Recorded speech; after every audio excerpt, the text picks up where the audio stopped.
Assalamu Walaikum. Hello friends, how are you? Welcome back to my new video. In this video, I am going to show you how to save publisher document to desktop in Windows 10. Let's get started. Firstly, we have to open a publisher document. Now we want to save this document in desktop on our Windows 10 computer. Firstly, go to the file menu. Now we can see here many options. We select the save as option, then choose browse, then select desktop to save this file, then click the file name and write the file name. Write first file, then click save option, then go to our desktop, minimize the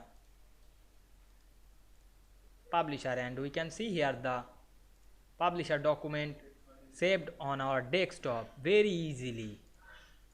I hope you enjoyed the video. Please like, comment, share and subscribe my channel. Thanks for watching.